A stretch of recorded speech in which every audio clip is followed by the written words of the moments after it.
ನೀವು ಯೋಚಿಸಿದ್ದೀರಾ?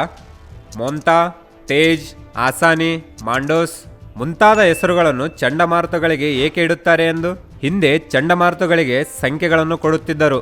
ಒಂದೇ ಸಮಯದಲ್ಲಿ 2 ಚಂಡಮಾರುತಗಳು ಬಂದರೆ ಜನರು ಮತ್ತು ಅಧಿಕಾರಿಗಳು ಎಚ್ಚರಿಕೆಗಳನ್ನು ಗೊಂದಲ ಮಾಡಿಕೊಳ್ಳುತ್ತಿದ್ದರು. ಇದರಿಂದಾಗಿ ಪ್ರಾಣಹಾನಿಯಾಗುತ್ತಿತ್ತು. ಈ ಗೊಂದಲ ತಪ್ಪಿಸಲು ಜನರಿಗೆ ಸುಲಭವಾಗಿ ನೆನಪಿನಲ್ಲಿಡುವ ಹೆಸರುಗಳನ್ನು ಇಡಲು ಶುರು ಮಾಡಿದರು. ಈ ಸಂಪೂರ್ಣ ಪ್ರಕ್ರಿಯೆಯನ್ನು ವಿಶ್ವ ಹವಾಮಾನ ಸಂಸ್ಥೆ ನೋಡಿಕೊಳ್ಳುತ್ತದೆ. ನಮ್ಮ ಭಾರತ ಪ್ರದೇಶಕ್ಕೆ ನವದೆಹಲಿಯಲ್ಲಿರುವ ಭಾರತೀಯ ಹವಾಮಾನ ಇಲಾಖೆ ಜವಾಬ್ದಾರಿ ವಹಿಸುತ್ತದೆ.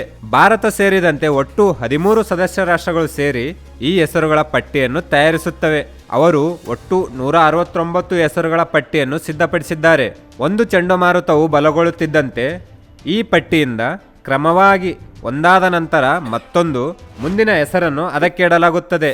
ಒಮ್ಮೆ ಒಂದು ಚಂಡಮಾರುತಕ್ಕೆ ಬಳಸಿದ ಹೆಸರನ್ನು ಮತ್ತೆ ಎಂದಿಗೂ ಬಳಸುವುದಿಲ್ಲ. ನೋಡಿದಿರಲ್ಲ? ಇನ್ನೂ ಹೆಚ್ಚಿನ ಮಾಹಿತಿಗಾಗಿ ಈಗಲೇ ನಮ್ಮ ಚಾನಲ್ಗೆ ಸಬ್ಸ್ಕ್ರೈಬ್ ಆಗಿ.